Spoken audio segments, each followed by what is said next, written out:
এই দুনিয়ার জমিনে একজন বড় আল্লাহর বুজুর্গ আলেম চলার পথে, দুনিয়ার জমিনে চলার পথে হাঁটতে হাঁটতে তিনি একটা কবরস্থানের কাছে দিয়ে গুরুস্থানের পাশে দিয়ে চলে যাচ্ছেন। একজন আল্লাহর বুজুর্গ আলিম যাওয়ার সময় তিনি শুনতে পান, কবরের কাছ থেকে শুনতে পান, কবরের ভিতর থেকে কে যেন কোরআন তেলাওয়াত করে। আল্লাহর ওলি দাঁড়িয়ে গেলেন, বুজুর্গ আলেম দাঁড়িয়ে গেলেন। কে রে এত সুন্দর করে কোরআন তেলাওয়াত করে যায়? আমি একা একা হেঁটে যাই, কার কণ্ঠে এত সুন্দর কোরআন তেলাওয়াত শোনা যায়? আল্লাহর ওলি দাঁড়িয়ে গিয়েছেন, খুঁজতে লাগলেন কে যেন কোরআন তেলাওয়াত করে যায়। খুঁজতে খুঁজতে তিনি কোথাও পেলেন না, কাউকে খুঁজে পেলেন না। একটা গুরুস্থান খুঁজে দেখা যায় কোনো মানুষ নাই। আল্লাহর ওলি চক্ষু বন্ধ করলেন, মুরাকাবায় বসে গেলেন। মুরাকাবায় কাশফ হয়ে গেল, তিনি দেখতে পেলেন একজন ব্যক্তি কবরের ভিতরে বসে বসে কবরের ভিতরে কোরআন তিলাওয়াত করে যায়। আল্লাহু আকবার জোরে বলে। তিনি জানতে চাইলেন, কবর থেকে জবাব তিনি জানতে চাইলেন, তুমি এখানে বসে বসে কোরআন তিলাওয়াত করার কারণ কি? আল্লাহর গোলাম জবাব দিচ্ছে, বাইরে আমি পৃথিবীতে ছিলাম একজন কোরআনের হাফেজ। পৃথিবীতে কোরআনের সঙ্গে আমার বড় সম্পর্ক ছিল।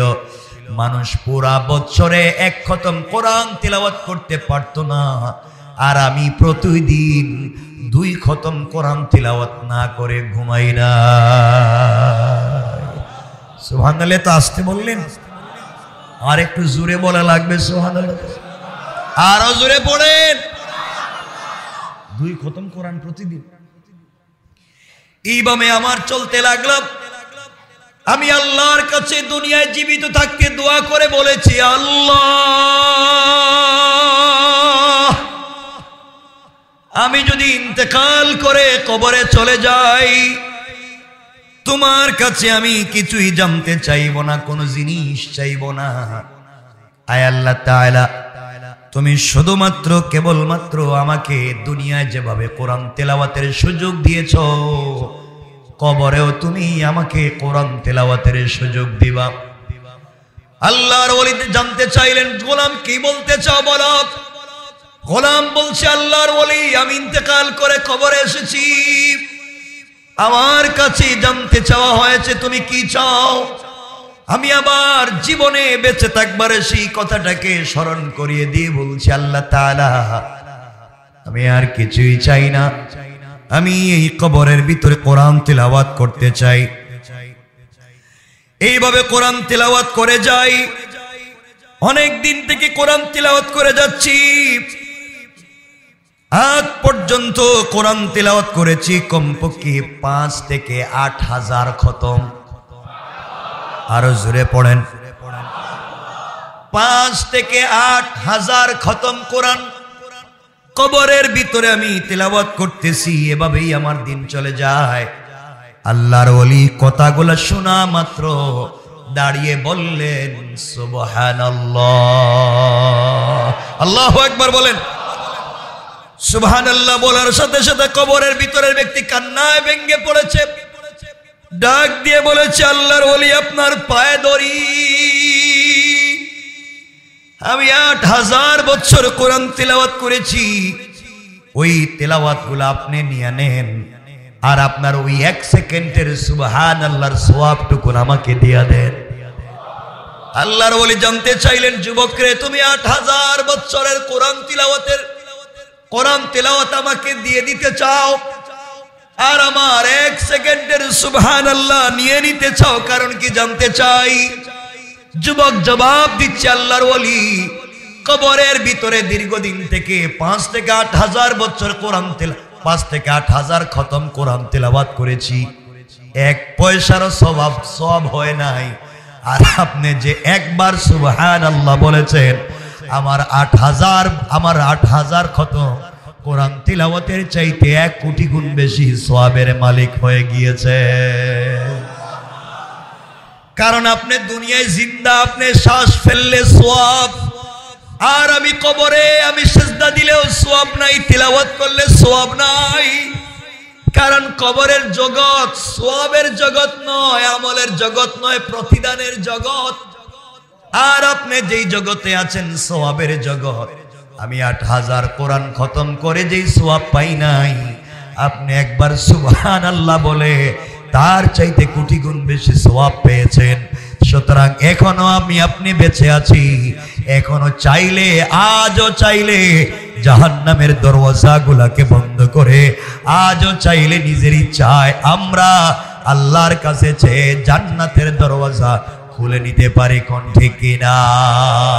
ঠিক কিনা বলেন? আমরা প্রতিনিয়ত জান্নাতের দরজা বন্ধ করেই চলছি। আমরা আপনারা বুঝি না, জান্নাতের দরজা শুধু বন্ধ করে চলছি, খারাপ পথেই চলছি। জানি না কার গুনাহ কাকে কোন জায়গা পর্যন্ত নিয়ে যায়, কোন জায়গা পর্যন্ত আপনাকে আমাকে নিয়ে যায়। আমার বন্ধুগণ, কথাগুলো দিল থেকে শুনেন। এই জন্য আবারও বলছি, আপনার অন্তরে যদি কোনোভাবে আপনার অন্তর যদি শক্ত হয়ে যায়, আপনার দিল যদি শক্ত হয়ে যায়, আপনার দিল যদি দুনিয়ার মধ্যে ডুবে পড়ে যায়, আপনার দিল যদি দুনিয়ার পিছনে ছুটে চলে, আপনার মনে যদি শুধু শয়তানি আর নাফরমানি থাকে, আপনি মাঝে মাঝে কবর জিয়ারত করে আসবেন, কবরের কাছে যাবেন। কবরের কাছে গেলেই বুঝতে পারবেন, একা একা যাবেন, গভীর রাত্রে যাবেন, বুঝতে পারবেন কবরের কাছে গেলে আপনার চাইতে কত পাওয়ারফুল শক্তিমান মানুষ পড়ে আছে, হাত নাড়াতে পারে না, কবরের মাটিগুলাও সরাতে পারে না। আজ আপনার জবান আছে, শয়তানি করার সুযোগ আছে। আপনি আমিও যদি মরে যাই, আমাদের কবরের উপর দিয়া কত গুড়া গাদা হাঁটবে, প্রস্রাব করবে, আমরাও সরাতে পারবো না। ঠিক কিনা বলেন? এই জন্য আমার বন্ধুগণ, রাসূল বলেছেন, তোমরা মাঝে মাঝে কবর জিয়ারত করো, কেননা এটি তোমাদেরকে মৃত্যুর কথা স্মরণ করিয়ে দিবে। অন্য হাদিসে রাসূল বলেছেন, তোমরা কবর জিয়ারত করো, কেননা এটি তোমাদের আখিরাতের কথাকে বারবার স্মরণ করিয়ে দিবে। দুনিয়ার কিছু ভয়, দুনিয়ার কিছু লোভ লালসা তোমাদের ভিতর থেকে চলে যাবে। গিয়া দেখো কত বড় বড় পয়লওয়ান, যার একটা আঙ্গুলের হেলনে গোটা দুনিয়া চলতো, সেও কবরে পড়ে আছে, কবর ভেঙে গিয়েছে। কত কবর মাটি পড়ে গিয়ে পানি ঢুকে গিয়েছে, কেউ দেখবার মতো নাই। তুমিও মরে যাবা, আমি মরে যাব, কোন জায়গায় কার খবর হবে হয়তো কেউ আমাদের কেউ দেখবার মতো থাকবে না। ঠিক কিনা বলেন?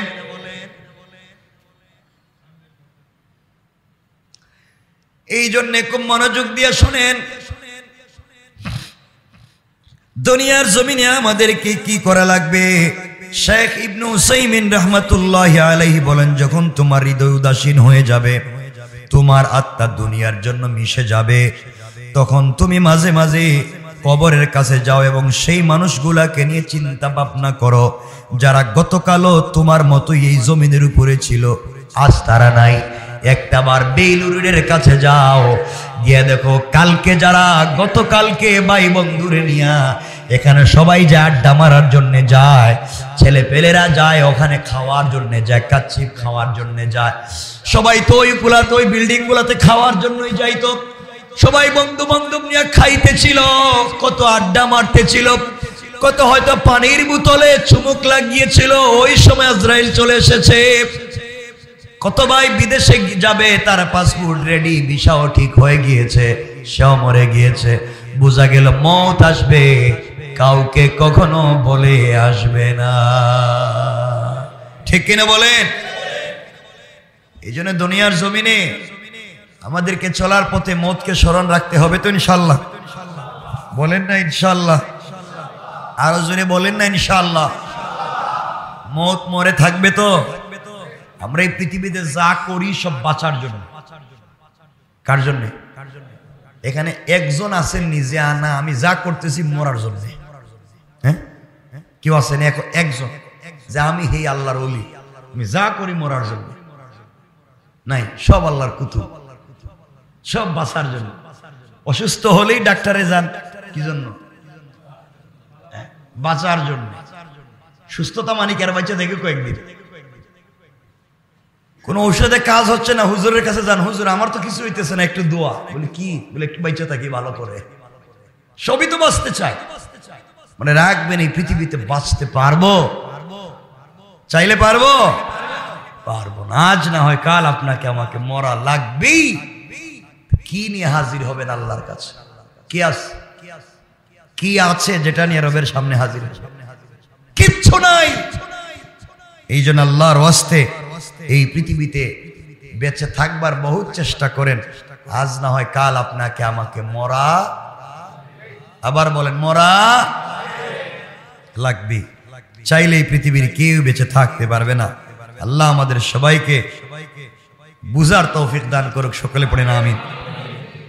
কেন কথাগুলো বলতেছি? আল্লাহ পাক রব্বুল ইজ্জত ওয়াল জালাল চাইলে কাউকে কিয়ামত পর্যন্ত হায়াত বাড়িয়ে দিতে পারেন, পারেন না? কাউকে চাইলে এই পৃথিবীতে যেমন ফেরেশতাদের হায়াত কিয়ামত পর্যন্ত বাড়িয়ে দিয়েছেন, তাদের নাই। কিয়ামত পর্যন্ত ফেরেশতারা বেঁচে আছে, বেঁচে থাকবে। পৃথিবীটা খুব কিয়ামতের কাছাকাছি যাচ্ছে। মৃত্যুটা খুব কাছাকাছি হচ্ছে আমাদের। ব্যক্তির মৃত্যু, জাতির মৃত্যু, ওরা দুনিয়ার মৃত্যু খুব কাছাকাছি আসতেছে। কিয়ামতের যত আলামত গুলা রয়েছে ওগুলা প্রকাশিত হতে যাচ্ছে। কিয়ামতের একটা আলামত হচ্ছে এমন একটা দিন আসবে যেদিন মুসলমানদেরকে কাফেরেরা কালো কালো ছোট ছোট বুটা দিয়া আঘাত করে মারবে। আপনার কি মনে হয় কালো কালো ছোট গুটা এটা দিয়ে এখন মারা হচ্ছে না? সারা দিনই তো গুলি করা হচ্ছে, বম মারা হচ্ছে, মুসলমানদেরকে ঝাঁঝরা করে দেওয়া হচ্ছে, ঠিক কিনা? কিয়ামতের আলামত। কাফের বেঈমানের একত্রিত হয়ে একজন আরেকজনকে একটা প্লেটে ডেকে ডেকে, মানুষ যেভাবে মেহমান আসলে প্লেটে ডাক দিয়ে বসে আসো একসাথে খাই, এইভাবে গোটা দুনিয়ার কাফেরের ঐক্যবদ্ধ হয়ে একে অপরকে ডেকে ডেকে জমাতবদ্ধ হয়ে মুসলমানদেরকে মারতেছে, ঠিক কিনা? আর আমরা কি করতেছি?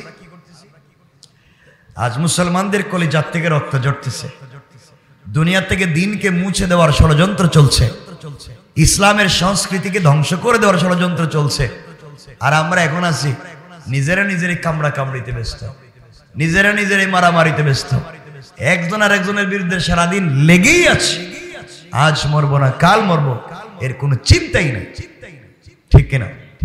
বলেন, চাইলে বেঁচে থাকতে পারবেন না মরতে হবে? কেউ আগে কেউ পরে, কেউ আগে কেউ পরে। কি আছে এমন যে জিনিস নিয়ে আল্লাহর সামনে দাঁড়াতে পারবো? এমন কোন জিনিস আসেনি আপনাদের কাছে? কোন আমল আছে আলাদা, কোন স্পেশাল আমল আছে যেটাই আছে আমার ওইটা নিয়ে দাঁড়ায় যাইব, রব মাফ না দিয়ে পারবে না? আছে কিছু? কি নাই? কিছুই নাই আমাদের। এই পৃথিবীতে আল্লাহ চাইলে কাউকে হায়াত দিতে পারেন।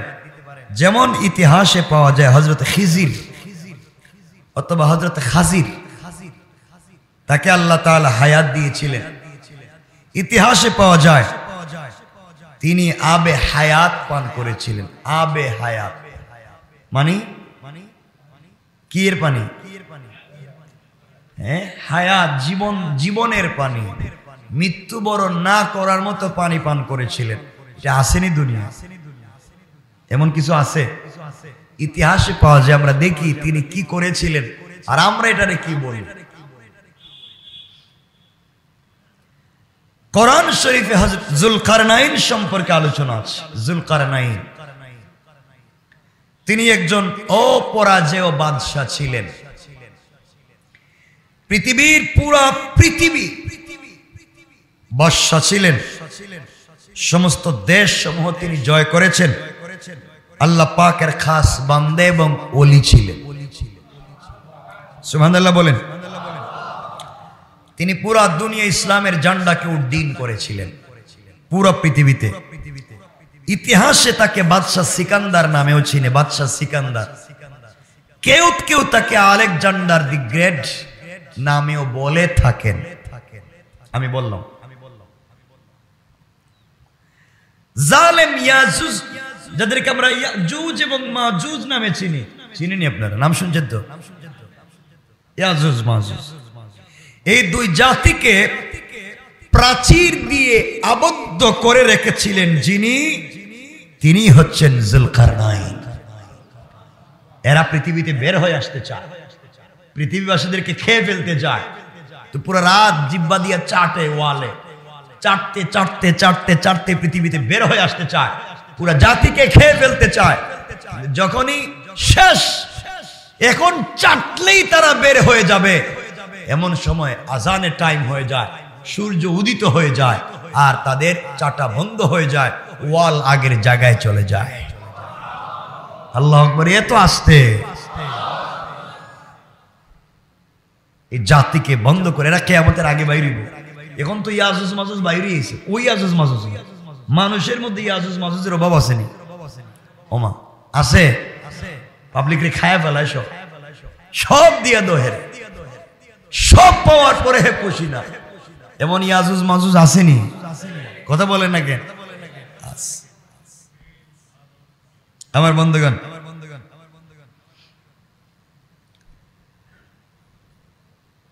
হযরতে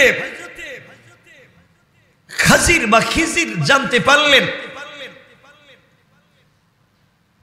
যে কুহে কাফ নামে একটা পর্বত আছে, এর অন্ধকারে একটা গুহা আছে, যেখানে আবে হায়াতের একটা কূপ আছে, তার পানির এতই গুণ, যে ব্যক্তি পানি পান করবে সে কিয়ামত পর্যন্ত আয়ু লাভ করবে, মরবে না, লম্বা হায়াত পাবে। এতটুকু কি হায়াত পাবে? সবাই বলেন না। সেই পানি দুধের মতো সাদা, বরফের মতো ঠান্ডা, মধুর মতো মিষ্টি এবং সুস্বাদু, মিশকের মতো বেশি সুগন্ধি। জুলকারনাইন যে বাদশা ছিলেন, তার প্রধানমন্ত্রী ছিলেন হযরতে খিজির। হযরতে খিজিরকে সঙ্গে নিয়ে বাদশা জুলকারনাইন, বাদশা সিকান্দার, আলেকজান্ডার দি গ্রেট, তিনি বের হলেন এই পানির সন্ধানে। যেভাবেই হোক এই পানির পান করা লাগবেই, এই পুরো পথে নিয়ে আসতে গেলে হায়াত লম্বা হওয়া দরকার। যেভাবেই হোক এই জাতিকে দিনের পথে আমারে আনা লাগবেই। দেখে তুই পানি পাওয়া যায় না, বাইরে কে? বাদশা জুলকারনাইন। তার প্রধানমন্ত্রীর নাম ছিল খিজির। প্রধানমন্ত্রীর নাম কি? যাওয়ার সময় তিনি বড় বড় ওলিয়াদেরকে জিজ্ঞাসা করলেন, কুহে কাফের গভীর অন্ধকার গুহায় তো কিছুই দেখা যাবে না, তখন সেই অন্ধকারে কিভাবে চলাফেরা করব? কারণ এ তো অন্ধকার, এই অন্ধকারে আমি চলবো কেমনে, চিনবো কেমনে? তারা বললেন, এমন কোন মণি মাণিক্য সঙ্গে নিন যা অন্ধকারে আলো ছড়াবে। জুলকারনাইন তখন অন্ধকারে আলো বিকিরণকারী মূল্যবান একটি পাথর খিজিরের হাতে দিয়ে 12 বৎসরের পথ অতিক্রম করার জন্য রওনা হয়ে গেলেন। কত বছর?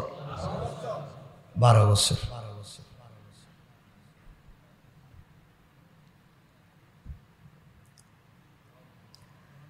খুব মনোযোগ দিয়ে শুনবেন।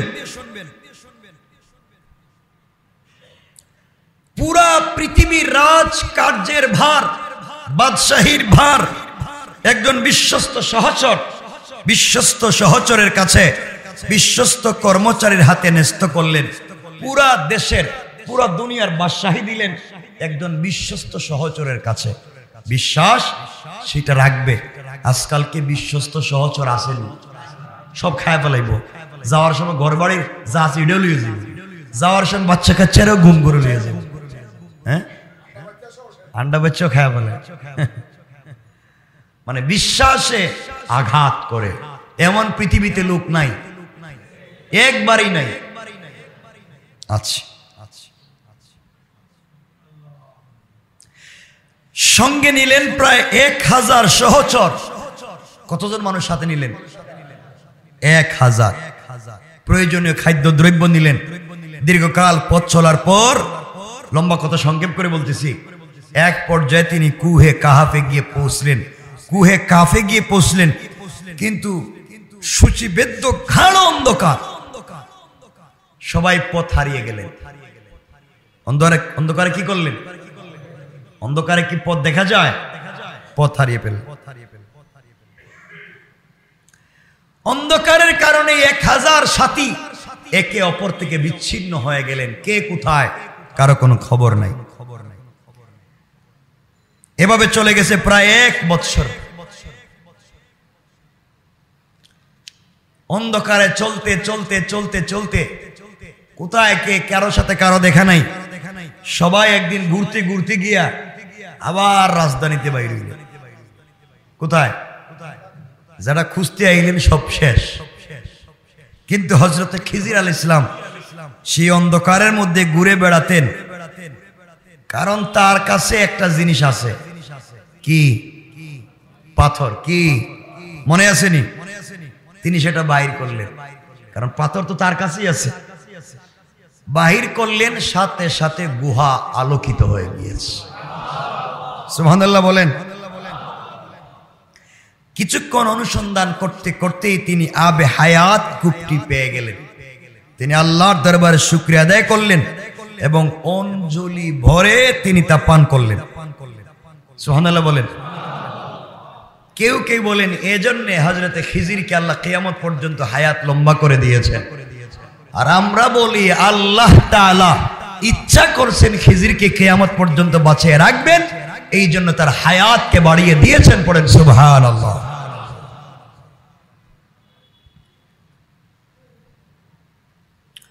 এটা ইতিহাস থেকে বলতেছি। কেন বলতেছি সামনে বলবো।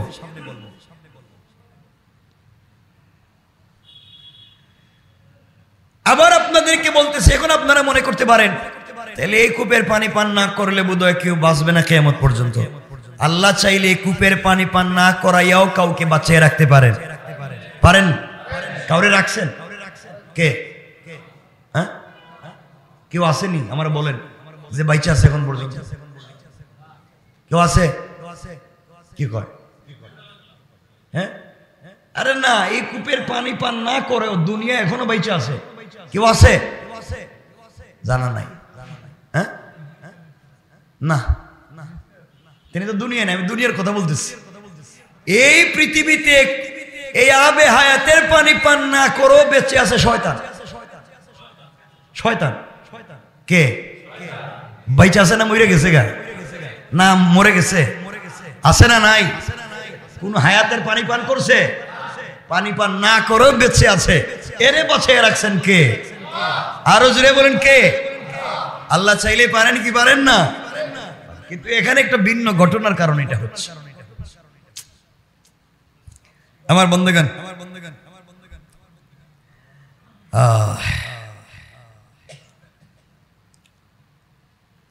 আর কে আছেন জীবিত? জীবিত তো সবাই আছেন। জীবন্ত কোন মানুষ এখনো বেঁচে আছে? কেউ? আপনাদের মাথায় কি আসে না এগুলা? হযরতে ঈসা আলাইহিস সালাতু ঈসা আলাইহিস সালাম জীবিত না মৃত? জীবিত না মৃত? জীবিত। তিনি আছেন জীবিত। যাই হোক, আমরা এগুলো সংক্ষেপ করে করে আমরা মূল কথা যেতে পারবো না। ঈসা আলাইহিস সালাম পৃথিবীতে আসবেন, আবার আসবেন, কিয়ামতের আগে আসবেন। এটা সত্য। নবী হয়ে আসবেন না, তিনি তোমার আমার মতো উম্মত হয়ে আসবেন। আল্লাহু আকবার বলেন।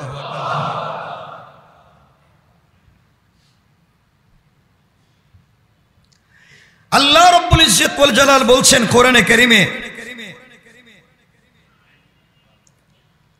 আল্লাহ পৃথিবীতে কারো উপরে কারো শ্রেষ্ঠত্ব দিয়েছেন। আল্লাহ বলছেন ওয়ালা তাতামান্নাউ মা ফাদ্দালাল্লাহু বিহি বা'দাকুম আলা বা'দ। যাকে ইচ্ছা করেন তিনি কারো উপরে কারো শ্রেষ্ঠত্ব দিতে পারেন। কেউ তোমার উপরে যদি শ্রেষ্ঠ হয়ে যায়, কেউ তোমার উপরে যদি বড় হয়ে যায়, তুমি হিংসা এবং লোভ লালসা কইরো না, কারণ আমি কখন কাকে কার উপরে বড় করব। দুই বন্ধু একসাথে চলছে, গরিব যে ছিল আজকে সে ফ্যাক্টরির মালিক, ধনী যে ছিল আজকে সেই ফ্যাক্টরির কর্মচারী। কথা বলেন না কেন? আছে না নাই? লোভ লালসা হিংসা করে লাভ নাই। আপনি ছিলেন ক্লাসের ফার্স্ট বয়, আপনি এখনো 10,000 বেতন পান, আর ক্লাসের একবারে ফেল যে ছিল এখন সে ফ্যাক্টরির মালিক, কয়েক হাজারের কোটি টাকার মালিক। আছে না নাই? কে করতে পারে? এজন্য অহংকার করে লাভ, হিংসা করে লাভ। কে করতে পারে? আল্লাহ বলছে তার প্রয়োজনে তিনি কাউকে কারো উপরে শ্রেষ্ঠত্ব দিতে পারে। আল্লাহ রাব্বুল ইজ্জতুল জালাল আরো বলছেন, কথাগুলো বলার কারণ এটা, যালিকা ফাদলুল্লাহি ইউতিহি মাইয়াশা। আল্লাহ বলছেন এসব আল্লাহর অনুগ্রহ, তিনি যাকে ইচ্ছা তাকে দান করেন। সুবহানাল্লাহ বলেন, আরো জোরে বলেন না সুবহানাল্লাহ। আল্লাহ ইচ্ছা করলে সব পারেন, আল্লাহ সব পারেন। আপনি দেখবেন 50 বছর থেকে দোকানদারি করতেছেন, আপনার দোকানে ব্যবসা হয় না, আর আরেক বেচারা আপনার দোকান কি ডেকোরেশন করা, রেস্টুরেন্ট কি ডেকোরেশন করে রাখছেন, এরপরও দেখবেন পাবলিক আপনার রেস্টুরেন্টে আসে না। আর একজনের ভাঙ্গা দোকান, কুত্তা এদিকে ঢুকলে আরেকদিকে বেরিয়ে যায়, এর দোকানে দেখবেন কাস্টমার সরাইতেই পারে। আসে না নাই? কে করতে পারে? আল্লাহ বলছেন যালিকা ফাদলুল্লাহি ইউতিহি মাইয়াশা। এটা আমি আল্লাহ কাকে কখন কোন অনুগ্রহ দিব কেউ জানে না, জানেন কে?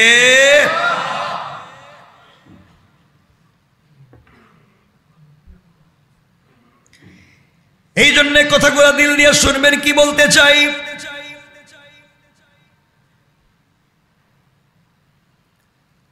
হযরতে খিজির আলাইহিস সালামের কথা নিয়ে আসবার কারণ হলো এক সময় তিনিও হারিয়ে গিয়েছিলেন, হাতের মধ্যে সেই পাথরও তিনি হারিয়ে ফেলেছিলেন। তিনিও রাস্তাঘাট ভুলে গিয়েছিলেন, বুঝতে পারলেন মন চাইলে কোনো জিনিসের মাধ্যমে পৃথিবীতে বেঁচে থাকা যায় না।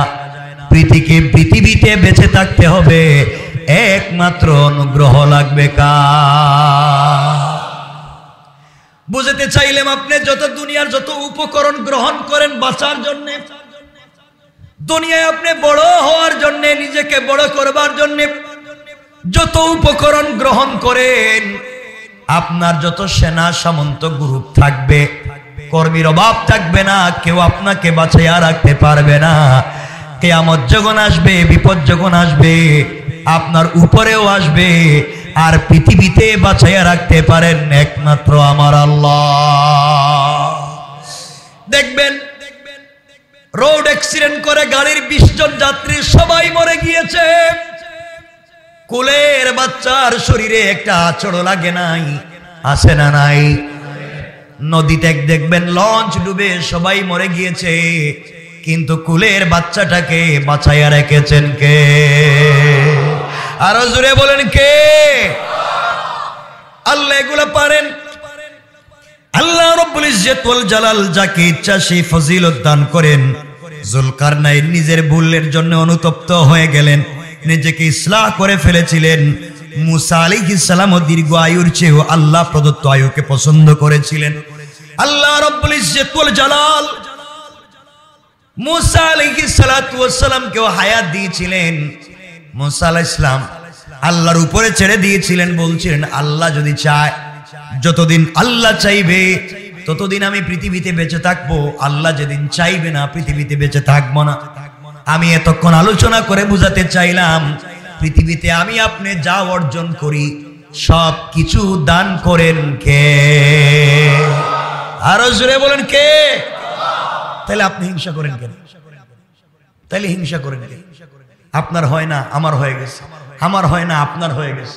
আল্লাহ বলছেন যালিকা ফাদলুল্লাহি ইউতি মাইয়াশা, আমি যাকে ইচ্ছা তাকে দিব, তা আপনি হিংসা করবেন না। কথা কি বুঝতে পেরেছেন? দিতে পারেন কে? কেন বললাম আমরা 1 মিনিটে সংক্ষেপ করে দেই। হযরত আজরাইল আলাইহিস সালাতু ওয়াস সালাম সরাসরি এসে জান কবজ করে নিয়ে যান না, তিনি তার বাহিনী পাঠাইয়া দেন। কিন্তু নবীদের কাছে আসার সময় তিনি নিজে আসেন, অনুমতি নিয়ে আসেন। মুসা আলাইহিস সালামের কাছে জিব্রাইল ফেরেশতা মানুষের সুরতে এসে অনুমতি চাইলে মুসা আলাইহিস সালাম লোকটিকে জিজ্ঞাসা করলেন, তুমি কে? জবাব দিলেন, আমি জিব্রাইল, আপনার জীবন নিতে এসেছি, আপনাকে দুনিয়া থেকে নিয়ে যেতে এসেছি। আপনি কি এখন যান, কবজ করার অনুমতি দিবেন? মুসা আলাইহিস সালাম ভাবলেন লোকটা হয়তো ফেরাউনের লোক হইতে পারে। কার লোক? কারণ আমাকে মারার জন্য ঘুরতেছে কে? মুসারে মারার জন্য, আমারে না, আমার কথা কইতেছে, আমারে মারার জন্য আবার কে ঘুরবো? মুসাকে মারার জন্য ঘুরতেছে কে? ফেরাউন এবং ফেরাউনের বাহিনী। আজরাইল আইসা যখন বলছেন আমি আজরাইল আপনার জীবন নিতে আসছি, মুসা চিন্তা করছে কি এর আজরাইল? আজরাইল কি তা বাড়ি মানুষের মতনই? এটা মনে হয় আজরাইল না, এটা ফেরাউনের কোন লোক হইব, আমারে ঠকাইয়া মারতে চায়। দিছেন এক থাবড়া, এক থাপ্পড়। কে বলছেন ঘুষি মারলেন, সাথে সাথে আজরাইলের দুইটা চোখ উপড়ে পড়ে গেল, উপড়ে গেল। মানুষরূপী ফেরেশতা আল্লাহর কাছে বলছেন, আল্লাহ আপনি কার কাছে জীবন নিতে পাঠাইলেন? এই লোকটা তো আমার উপরে বিশ্বাসই রাখলো না, এমন মায়ের দিছে, দুই চৌকি এখন নাই, এমন মায়ের দিছে।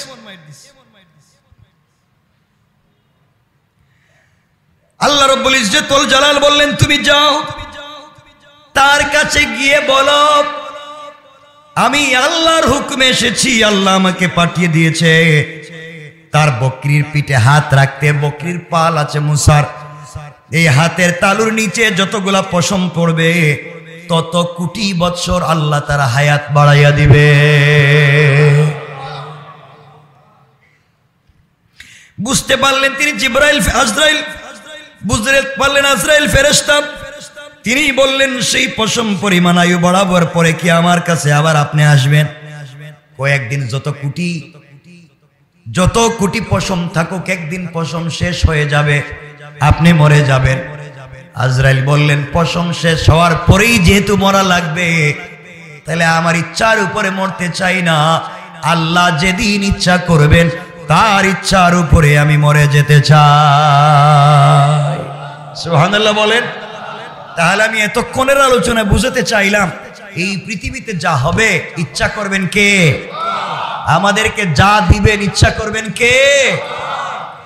আল্লাহ বলছেন, যালিকা ফাদলুল্লাহি ইউতিহি মান ইয়াশা, আল্লাহ অনুগ্রহ দেন যাকে ইচ্ছা তাকে দান করেন। সুতরাং দান করেন আল্লাহ, আর হিংসা করে কে? আমরা। দান করেন কে? আর হিংসা করি। এজন্য এগুলা থেকে বের হওয়া লাগবে। আল্লাহ আমাদের কবুল করুন।